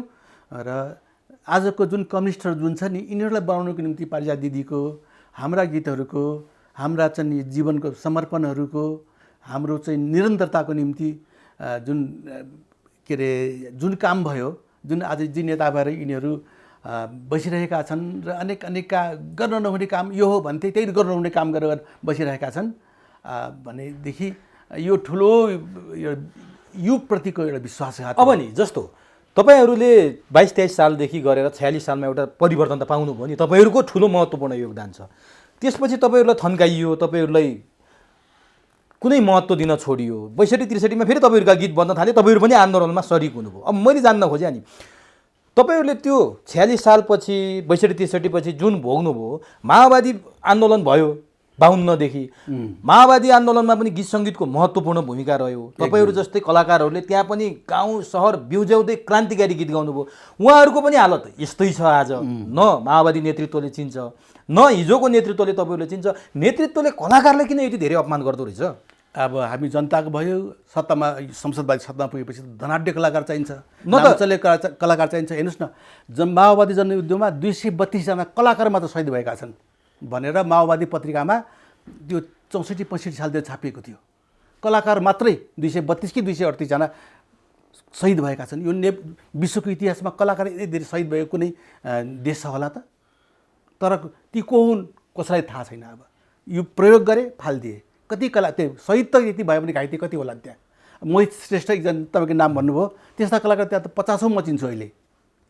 अब घरमा आगो लगाइदियो, कलाकारहरू गीत गाएर कार्यक्रम दिएर आएर बसेको अनेकवटा होइन, कलाकार बसेको ठाउँमा त्यो घरमा आगो लगाइदियो, माथि झ्यालबाट हाम फाल्दाखेरि आकाशमा गोली ठोकेर तिनबाट झारिदियो र जिउँदै सल्काएर मारिदियो। यो त एक दुईवटा देखिएका घटना मात्र हुन्। त्यस्ता कलाकार त 10,000 कलाकार छ भन्थ्यो जनयुद्धको समयमा। गाउँबाट निस्किने कलाकारको टोलीहरू। अब यी पहिला कलाकार भएर आउने, पछि गएर त बन्दुक समातेर यिनीहरू चाहिँ जनयुद्धका योद्धै भएर लड्ने रहेछ। सुरुमा चाहिँ के अरे गीति कार्यक्रममा ल्याउने, अनि त्यसपछि सामान्य स्वयंसेवक बनाउने, त्यसपछि अर्को के गर्दाखेरि अन्तिममा उनीहरूलाई त जनयुद्धको चाहिँ योद्धा नै भएर बन्दुकै भएर लड्न जानेहरू, यो प्रदीप देवानहरू यी सबै त्यही हो। एक हातमा बन्दुक एक हातमा गिटार बोकेर यिनीहरू लड्ने गएका। आज कहाँ छन्? आज कहाँ छन् यिनीहरू भन्दाखेरि कत्रो घात र विश्वासघात भयो यो देशमा। यिनीहरूले गर्नै नसक्ने, कुन चाहिँ राजाले यत्रो मान्छे मारेर सत्ता लिएको छ र त्यहाँ बसेर अब खरबौपति भएर बसेका छन् र अहङ्कारले पैसाले मातेर बसेका छन्। कुन चाहिँ राजा त्यस्तो देखाउनुहोस् त इतिहासमा? भनेपछि राजै ठिक भन्ने बेला आएको हो? होइन, राजा भन्दा नि खुखा छन् भन्ने कुरा हो। अब जनता ठिक हो, जनताले आफ्नो हित गर्ने अब त्यो मान्छेहरू ल्याउनु पर्छ। अब शासित हुने होइन, शासक छान्ने होइन कि सेवक छान्ने र आफू सार्वभौम जनता भएर सम्भव छ? त्यो भएन भने तपाईँ किन बाँचेको, म किन बाँचेको छु भनेदेखि? तपाईँ किन मलाई अन्तर्वाद लिन आउनु मसँग व्यर्थमा? किन एक दिन म मरे पनि मेरो छोरोको पालामा के राम्रो काम सिकाएर जान्छु, राम्रो काम गरेर जान्छु, र त्यही राम्रो कामले पनि केही न केही त एउटा सकारात्मक परिणाम निस्किन्छ भनेर तपाईँ यहाँ आउनुभएको होइन, मैले आज गीत गाइरहेको होइन। अब नि तपाईँले गीत गाउनुभयो, यत्रो परिवर्तन गर्नुभयो, 46 सालपछि। मैले मात्रै गरेको छैन, म जस्तो होइन, अहिले तपाईँले उदाहरणको लागि भने 46 सालपछि परिवर्तन भयो, त्यति बेलै तपाईँहरूलाई भूमिका विहीन बनाइएको थियो। फेरि 52 सालमा जनयुद्ध हुँदा तपाईँलाई आशा थियो केही होला, अब यिनीहरूले त माओवादीले यत्रो मान्छेको चाहिँ बलिदान गरेर आएका छन्, यिनीहरूले धोका दिन्नन् भन्ने विश्वास मलाई थियो। पुरै एउटा राता लाल सेनाको त्यो जुन लस्कर, लाखौँको लस्कर लिएर आएका थिए, हतियारै लिएर आएका थिए। पहिला पनि भन्थ्यो नि के अरे हतियार नभएको चाहिँ पार्टी भुत्ते हुन्छ भनेर माओवादीले भन्यो भनेर यिनीहरू नै क्लास लिने त्यही भन्थे नि। अब सेनै लिएर आएपछि लडेपछि त अब देशमा त यिनीहरूले राम्रो परिवर्तन ल्याउँछन्, आशा थियो तपाईँ, जनवादी सत्ता आउँछन्, जनताको हित गर्ने सत्ता आउँछ भनेर हामीले आशा गरेर त माओवादीलाई एकपल्ट भोट देऊ भनेर हामीले भन्यो नि त। तर उही ड्याङको मुला भयो किन? त्यही त धोका। नेपाली जनताको उनीहरू हुँदै होइन रहेछन्, उनी त विदेशीका मान्छे रहेछन्, विदेशीबाट सञ्चालित रहेछन्, विदेशीलाई यो गर्नु निर्देशन उताबाट आउँदो रहेछ। त्यो अनि यो गर्छस् भने सत्तामा बस्न पाउँछस्, नभए पाउनस् भनेर उनीहरूको निगाहमा बसेर नेपाली जनताको निम्ति कामै नगर्ने। प्रचण्डलाई कसरी चिन्नुहुन्छ तपाईँ? प्रचण्डलाई नि एउटा व्यक्ति जो क्रान्ति गरे, योद्धा हुन्, 10 वर्षको सुप्रिमो कमान्डर हुन् भनेर भनिन्छ। प्रचण्डलाई चाहिँ तपाईँ आफू चाहिँ कसरी चिन्नुहुन्छ? कम्युनिस्टको पहिला त कम्युनिस्टै भन्थे, अब पछि राजा फाल्नको निम्ति भारतले पैसा पनि दिने, हतियार पनि दिने, सेना बनाउन तालिम पनि दिने, सबै गरेर भारतको निर्देशनमा अब माओवादी जनयुद्ध भएको रहेछ। र त्यो जनयुद्ध भएपछि अब त्यो योद्धाहरू कहाँ गए? कलाकार मात्र छ नि, पछि आएपछि कोही नाएको छैन। गीत गाउन पछि काठमाडौँमा उत्रे नि माओवादी आउँदाखेरि त हाम्रो कलाकारको मञ्चमा त कस्तो यो खुट्टा नभएका, हात भाँचिएका, या गाला यत्रो पाल परेका, आँखा फुटेका त्यस्ता कलाकार कति आएर गीत गाए। त्यो टाइममा हाम्रो मन कति रोयो होला भन्दाखेरि यो त धोकै धोका। बाबुराम भट्टराईलाई कसरी चिन्नुहुन्छ? उही हो, यी सबै एउटै त हो नि। अब के नाम लिनुहुन्छ? यी सबै नेपालमा जुन अहिले कम्युनिस्ट पार्टी भन्छ नि, होइन उहाँ त कम्युनिस्टमै हुनुहुन्न त। पहिला चाहिँ द्वन्द्वात्मक भौतिकवाद सेवन उहाँ त हो नि। आज हेर्नुहोस् त कहाँ पुग्नुभयो। अब के अरे कम्युनिस्टको असल कम्युनिस्ट कसलाई भन्ने, असल कम्युनिस्ट कस्तो हुनुपर्छ भने सिकाउने त उहाँ त हो नि पहिला। अनि मोहन वैद्य आज उहाँ सत्तामा त हुनु, उहाँलाई विचारलाई निरीह बनाएर एउटा कुना पाखा लगाइदियो। मोहनचन्द्र अधिकारीलाई कहाँ पुगे, त्यो पनि पाखा लगाइदियो। उनीहरू भनेको नमान्नेहरूलाई उनीहरूले पाखा लगाइदियो। अनि विप्लव छन् नि जो युवाको हुटुटी जस्तो भएर केही गर्छु कि गर्छन् कि भनेर आएका, विप्लवमा देख्नुहुन्छ क्रान्तिकारी? उहाँ त जहिले पनि नेपाल बन्द गर्छु भन्नुहुन्छ। नेपाल बन्द गर्ने मान्छेले नेपाल बन्द गर्नु कसलाई फाइदा हुन्छ? त्यही मान्छेसँग बार्गेनिङ गर्नुको निम्ति, जनतालाई दुःख दिनुको लागि नेपाल बन्द गर्ने। नेपाल बन्द गरेर के त्यहाँका सम्भ्रान्तहरूलाई, सत्ताधारीलाई के पर्छ त? त्यही जनतालाई खान पाउँदैनन्, काम गरेर खान पाउँदैनन्, उनीहरूकै गाडी जल्छ, उनीहरूलाई कुटिन्छ। अनि नेपाल बन्दले के अरे विप्लवको कसलाई फाइदा, कसलाई बेफाइदा भयो? केपी ओली? केपी ओलीको अब हेर्नुहोस् न चुनावमा। होइन कसरी चिन्नुहुन्छ एउटा क्रान्तिकारी कम्युनिस्ट भनेर? कोही पनि कम्युनिस्ट होइन। कम्युनिस्ट आदर्श त कस्तो हुन्छ भनेर आजको उहाँभन्दा 24-30-35 वर्ष अगाडिको उहाँको उसलाई पुनर्स्मरण गर्नुको लागि तपाईँ अनुरोध गर्नुहोस् न। कस्तो हुन्छ असल कम्युनिस्ट, के अरे सच्चा कम्युनिस्ट भन्नु के गर्नुपर्छ, यिनको रूप कस्तो हुन्छ उहाँले सिकाएको होइन? आज उहाँले पढाएको उहाँसँग त्यो अब त्यो उहाँसँग सोध्नुहोस् त। माधव नेपाल उहाँले उसले नि भनिगयो नि, उहाँ त टेक्निकल मान्छे मात्रै हो, सिद्धान्तको मान्छे होइन। माधव नेपाल यहाँ मिलाउने त्यहाँ मिलाउने, उसलाई उठाल्ने, उसलाई पछार्ने, थेचार्ने, उसलाई हँसाउने, उसलाई रोउने, त्यस्तै। झलनाथजीहरू पनि अब त्यही हो, सबभन्दा ठुलो सिद्धान्तवादी मान्छे क्लास लिने त झलनाथजी हो कम्युनिस्ट आदर्शको विषयमा। मदन भण्डारी चाहिँ कसरी सम्झिनुहुन्थ्यो? अब के भन्नु, अब उहाँले नै जनवादी क्रान्तिको सच्चा चाहिँ योद्धा चाहिँ उहाँ नै हो भनेर हामीले विश्वास गरेको हो। तर अवतरण चाहिँ जबबाट संसदवादी व्यवस्थामा अवतरण गराउनको निम्ति उहाँले रोल खेल्नु भनेर त वामदेवजीहरू सबैले भनिरहेको भएको छ। त्यसमा पनि तपाईँको असन्तुष्टि रह्यो। मनमोहन अधिकारीमा चाहिँ थियो तपाईँले खोजे जस्तो कम्युनिस्ट? उहाँ चाहिँ व्यक्तिगत रूपले उहाँ एउटा असल कम्युनिस्ट विचारधारामा यस्तो हुनुपर्छ भनेर कोसिस गर्ने मान्छे हो। तर उहाँले एक्लो पारेर उनीहरूले पनि त्यो झ्यासमिस पारेर जस्तो महाकाली सन्धिमा उहाँले कत्रो विरोध गर्नुभएको थियो। अब नि तपाईँलाई यति सोधिसकेपछि उहाँहरूभन्दा शेरबहादुर देउबा भन्दा उहाँहरू के फरक हुनुभयो त? ल शेरबहादुर देउबा जनताले सोध्नुहोस् त। अब चुनावमा जनताले के भन्छन् त्यही हो। एउटै देखिएन उहाँहरू सबैको? त्यही त जनताले अब सबै त्यही भन्दैछन् नि। उनीहरू के फरक छ त? अब काङ्ग्रेस कम्युनिस्टमा के फरक? पहिला पुँजीवादी भनेर गाली गर्थ्यो यिनीहरू, हामी समाजवादी, हामी जनतावादी, हामी वर्गीय हामी यो श्रमिक वर्गको भन्थ्यो। अब जनताले सोध्नुहोस् न अब के भन्छन्। अब म अन्तिममा एउटा महत्त्वपूर्ण ठाउँमा छु। गाउँ गाउँबाट उठ, बस्ती बस्तीबाट उठ। क्युबामा पनि यस्ता गीत गाइदो रहेछ क्या हेर्दै जाँदाखेरि। अमेरिकामा पनि गाउँछ। हामीले अमेरिकन गीत त्यस्ता लोकगीत जनताको गीतहरू पनि गाइरहेका, अनुवाद गरेर गाएका छौँ। अङ्ग्रेजीमा पनि गाएका छौँ हामीहरूले। अनि यो गाउँ गाउँबाट उठ पनि धेरै भाषामा छ है यो गीत। धेरै भाषामा छ। अझ संसारभरिको भाषामा अनुवाद गर्नुपर्छ भन्ने एउटा अमेरिकन साथी नै थियो। उसले के भन्थ्यो भने यो त अन्तर्राष्ट्रिय गीत हुन्छ, यो तिमीहरूले नेपाल भनेर उल्लेख गर्यो भने चाहिँ नेपालीको हुन्छ। तर यो देशको मुहार फेर्नलाई उठ भन्ने भन्छौ, यसरी नै गाउँछौ। हातमा कलम हुने कलम लिएर उठ, बाजा बजाउन जान्ने बाजा लिएर उठ। हातमा जे छ त्यही औजार छ, जे छ, जुन क्षेत्रबाट छ, जुन ठाउँमा काम गर्छौ त्यही क्षेत्रबाट, त्यही विषयबाट तिमीहरू उठ र आफ्नो देश सुन्दर बनाऊ। र सधैँ उठिराख, कहिले नथाक, कहिले के अरे महानिन्द्रामा नपर, कहिले सन्तुष्ट प्रगतिमा कहिले सन्तुष्टि नल्याऊ भन्ने यो गीतले भन्छ भनेर उहाँहरूले नि कति राम्रो व्याख्या गरेर हामीहरूलाई भन्नुहुन्थ्यो। यो अन्तर्राष्ट्रिय गीत हो। यो स्विडेनमा गाए पनि हुन्छ, अमेरिकामा गाए पनि हुन्छ, भारतले पनि गाएको हुन्छ, जापानले गाए पनि हुन्छ। नेपालमा चाहिँ कतिवटा भाषामा छ? नेपालमा 17-18 भाषामा छ।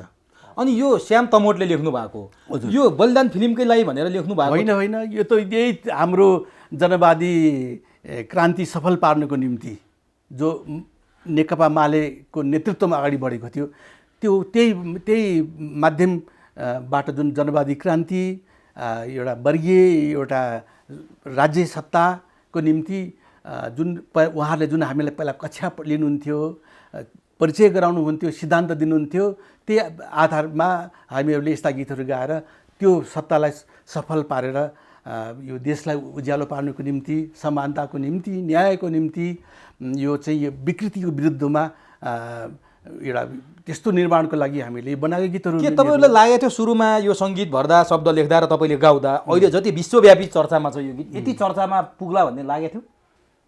त्यो त अब सुरुको तपाईँको बच्चाले जन्मिने बित्तिकै विश्व देशैभरि प्रभाव पार्ला भनेर तपाईँ त ठान्नुहुन्न नि त। तर हुर्किँदै गयो, राम्रो बाटो गयो भने त त्यसले। तर यो त सोचेभन्दा बढी भयो कि जस्तो लाग्छ। सोचेभन्दा बढी नै हुनुपर्छ यो त। गाउँस् न जापानको मान्छेहरूले पनि गाउँ गाउँबाट उठ, हाम्रो नेपालमा बनेका यस्ता अन्तर्राष्ट्रिय गीतहरू नेपालमा बनेका थिए भनेर। तिमी देऊ तिम्रो हातहरू, आऊ मिलाऊ हाम्रो हातहरू, न्याय र समानताका निम्ति, राष्ट्रियता र स्वतन्त्रताका लागि, भातृत्व र मानवता, यस्ता गीत पनि बन्दो रहेछ नेपालमा। नेपालमा त कत्रो चेतनशील जनताहरू रहेछन्, कस्ता उत्कृष्ट गीतहरू बन्दो रहेछन् भनेर सन्देश जाओस् न, गाओस् न। कति ठाउँमा गाई पनि राखेका छन्। सिक्किमको परिवर्तनको लागि पनि के दार्जिलिङमा पनि यो गीत गाएर ठुल्ठुलो जुलुस निकालेको छ। त्यसमा कस्तो लाग्छ तपाईँलाई? गौरव लाग्छ। कस्तो अब देशको जनताको हितको निम्ति, देशको निम्ति, असल जीवनको निम्ति। अनि यो 46 सालको परिवर्तनमा पनि यही गीत गाइयो, 62-63 पनि यही गाइयो, आज पनि फेरि परिवर्तनको लागि जनताहरूले यही गीत बजाउँदैछन्। तर जनताको निम्ति, यो देशको सुपरिवर्तनका लागि, जनताको हित गर्ने जुन एउटा चाहिँ सत्ता ल्याउनुको निम्ति यस्ता गीतहरू गाउनुपर्छ। तर खराब मान्छेहरूले यी गीतलाई कुप्रयोग गरेर आफ्नो व्यक्तिगत निज हितको निम्ति, स्वार्थको निम्ति प्रयोग खबरदार गर्न हुँदैन। त्यो दुर्भाग्य हो र त्यो अपराध पनि हो भन्छौँ हामी। अब नि तपाईँलाई जनगायक भनिन्छ, जनगायक र लोकगायकमा के फरक छ? म त जनगायक नभनोस्, जनताका गायक चाहिँ हुँ। जनगायक भनेपछि त कसैले दिएको एउटा उपाधि जस्तो लाग्छ कि। जनताको गायक जनगायक होइन। जनगायक भन्दाखेरि कसैले दिएको भन्छ नि जनगायक अलिकति माथिला। लोकगायक र लोकको गीत गाउने र जनताको गीत गाउनेमा के फरक? लोक भनेको जनतै हो, जनता भनेको लोकै हो। लोकगायक पनि भन्दा अब लोक भन्दाखेरि अब लोक संस्कृति भनेको आम जनताले गाउने रचना गरेका गीतहरू, त्यसमा रचना गरेका लयहरू जुन हुन्छ नि त, यी सबै कुराहरूको चाहिँ एउटा पहिचान पनि एउटा लोकमा पाइन्छ। जनता भनेको अलिक चेतनशील, उयो अघि तले भने जस्तै पहिला रैती, अनि प्रजा, अनि जनता, नागरिक त भागै छ। अब नागरिक हुने प्रक्रियामा जाँदैछ। जब जनता सचेत नागरिक हुन्छन् त्यसपछि सच्चा देशका मालिक त्यसपछि उनीहरू हुन्छन् र सत्तामा जाने सबै उनीहरूका सेवा गर्ने मान्छे। हामी पनि सांस्कृतिक सेवक हौँ, हामी पनि जनताको सेवक हुनु गौरव गर्छौँ। माया प्रेमका गीत गाउनु भयो तपाईँले? देशको माया के हो त? जनताको माया के हो? परिवर्तनको माया, केटाकेटीको माया प्रेम हुन्छ। केटाकेटी गीतहरू कति छन् हाम्रा, त्यो त केटाकेटी गीतहरू कति बनाएको छौँ। नारी मुक्तिको निम्ति, नारी हितको निम्ति कति गीतहरू हामीले बनाएका छौँ। त्यसपछि अरू के अरे अरू विविध विषयका प्रकृतिका गीतहरू, वातावरणका गीतहरू कति छन्, सुन्दैनन्। अब त्यही अहिलेका चमक धमकका हाइफाई चमक धमक गाउनु भयो तपाईँले? गाउनु भएन। जनताको हितको निम्ति चमक, हाम्रो गीत सब चम्किला छैनन् त अहिले। सधैँ सदाबहार। अब यो बलिदान फिल्ममा राख्ने चाहिँ निर्णय कसरी भयो यो गाउँ गाउँबाट उठ? यो हाम्रो श्याम सापकोटाजी हुनुहुन्छ यो चलचित्रको निर्माता, उहाँसँग सल्लाह गर्दाखेरि यी गीतहरू जनतामा अति भिजेका छन्, यसकारण यी गीतहरू यो फिल्ममा राख्दाखेरि उपयुक्त हुन्छ। अहिले जनताले आफैले गाइरहेका गीतहरू सिनेमा आएपछि झन् उनीहरूमा त्यो रोमान्च एउटा पैदा हुन्छ र उनीहरू झन् विश्वस्त हुन्छन् यस्ता गीतहरू यसरी पर्दामा आउँदाखेरि भनेर सल्लाह गरेपछि अनि ती गीतहरू हामीले राखेका हौँ। नभन्दै ती गीतहरू व्यापक पनि भएका छन्। यो गीत र कोही त भने जहाजमा सरर, कोही त भने पसिना त्यो पनि हो। अर्को चाहिँ धनीलाई धनमाथि धनी छ, गरिबलाई चमेली ऋणमाथि ऋणी छ। धनीलाई छँदैछ चैन, गरिबलाई चमेली लाग्दछ ऐन। ठ्याक्कै त्यस्तै छ त गीतले भने। अरबौँ खरबौँ खान्छन्, के 10 लाख जमानत गरेर उनी छुटिहाल्छन्, अरू पैसा खाइहाल्छन्। के भयो त्यो गीत गाउनुभयो जनताका लागि, तर जसको लागि गाउनुभयो उनीहरूको जीवन परिवर्तन भयो। मैले सुरुमा भनेको थिएँ नि, जनताको जीवन त परिवर्तन भएन। झन् अब त देशै टाट पल्टिन आँट्यो, पैसै छैन सरकारसँग भन्न थाल्यो। अब के गर्ने त? तपाईँ हामी उठ्नुपर्ने बेला अब के भन्नुहुन्छ? जनतालाई के भन्नुहुन्छ अन्तिममा आम दर्शकलाई? आफ्नो हितको निम्ति उठ्नुहोस्, को ठिक को बेठिक सल्लाह गर्नुहोस्, छलफल गर्नुहोस्, निर्णय गर्नुहोस्। र अहिले हामीसँग पार्टीसँग मतलब छैन।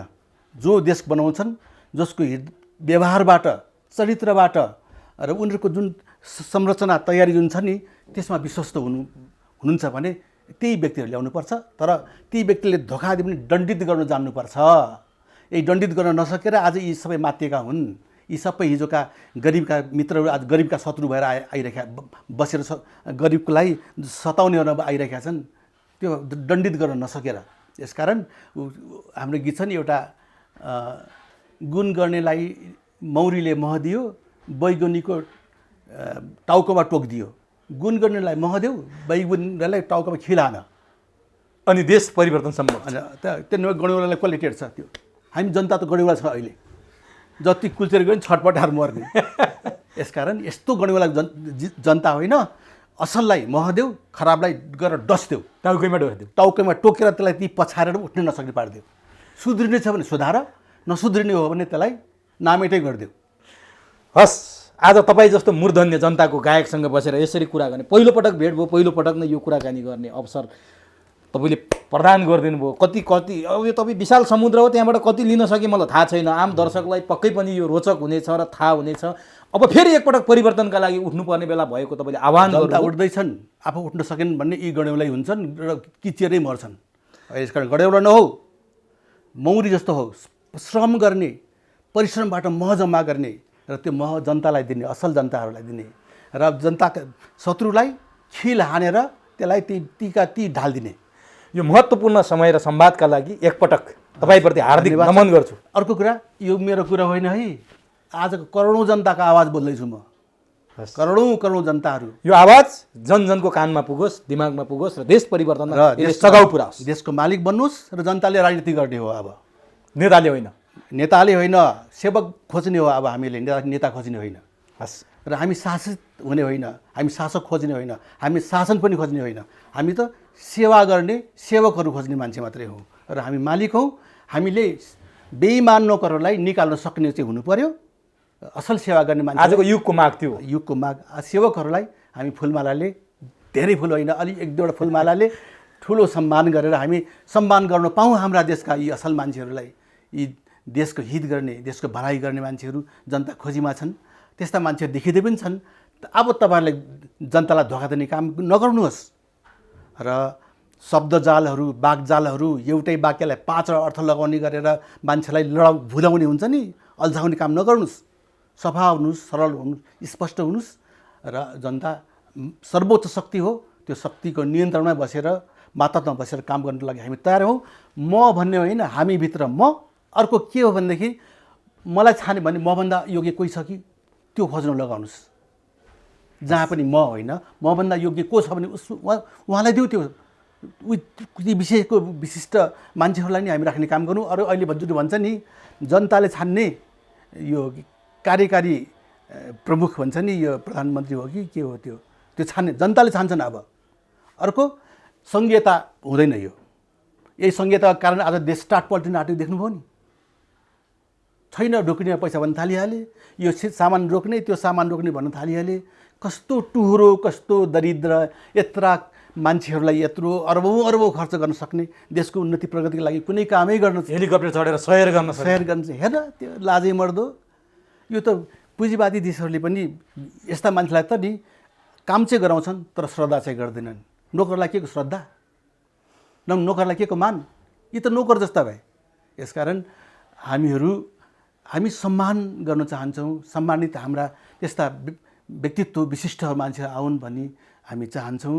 र अब मन्त्री बनाउने होइन भनेर अहिलेका साथीहरू भन्छन् कोही राजनीतिज्ञहरू सांसदहरूलाई मन्त्री बनाउने होइन, उनीहरू त राम्रो नीति घर घरमा गएर जनताको काखमा गएर कसो गर्दा काम गरेर राम्रो होला, के को राम्रो छन्, कसरी काम गर्ने, हामीलाई अर्थी दिनुहोस् र जनता सँगसँगै हामीसँग आउनुहोस्। तिमीहरूका कर्मचारी पुलिस सेनाहरूबाट अब होइन कि जनतै सँगसँगै लिएर आउनुहोस्, हामीसँगै हामीलाई काम दिनुहोस्।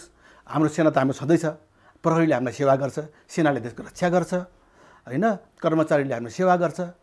यो खालको चाहिँ एउटा नयाँ अभियान, नयाँ सुरुवात, नयाँ उज्यालोको निम्ति जनताहरू व्यग्र भएर बसिरहेका छन् र हामी पनि त्यही समय ल्याउनुको निम्ति अझै पनि गीत गाइरहेका छौँ। हाम्रो गीत सुन्नुहोस्, गीत गाउन छोड्नेवाला छैन, हाम्रो गीत सुन्नुहोस्, गीत गाउन छोड्नेवाला छैनौँ। कहाँ छोड्छौँ, हाम्रो गीत सुन्नुहोस्। तपाईँहरू गीत चाहिँ राम्रो भन्ने चाहिँ गीत चाहिँ सुन्नु पऱ्यो भने चाहिँ त्यो राम्रो होइन। सचेत गीतहरू सुन्नुहोस् र साथ दिनुहोस्, नयाँ कलाकारहरू जन्माउनुहोस्, मायाकै गीत गाउनुहोस्, तर देशको माया, श्रमको माया, कला साहित्यप्रतिको माया, हाम्रा संस्कृतिप्रतिको माया, यो खालको माया उब्जाउनुहोस्। अब साथ दिनुहोस्। हाम्रो पहिचान के हो, नेपालीत्व के हो, हाम्रो संस्कार कुन राम्रो छ, हाम्रो धर्ममा कुन चिज खराबी छन्, त्यसलाई परिष्कार कसरी गर्ने र धर्मको असल पक्षलाई कसरी संरक्षण गरेर जीवनको सेवा गराउने, राष्ट्रको सेवा गराउने, यो कामको निम्ति जनतै अगाडि बढ्नुपर्छ। अनि मात्रै हुन्छ। यिनका कर्मचारी, यिनका कार्यकर्ता, यिनका यो सेना पुलिसहरूलाई पनि नयाँ ढङ्गबाट सचेत र शिक्षित बनाउनुको निम्ति, उपयोगी बनाउनुको निम्ति हामीले काम गर्नुपर्छ भन्ने युगको आवाज मैले अलिअलि बोलिरहेको छु। मैले भन्दा राम्रो बोल्ने त युट्युबमा हेर्नुहोस् त, कता दिग्गजहरू बोलिरहेका छन् अहिले यो देशको निम्ति। हस्, धन्यवाद।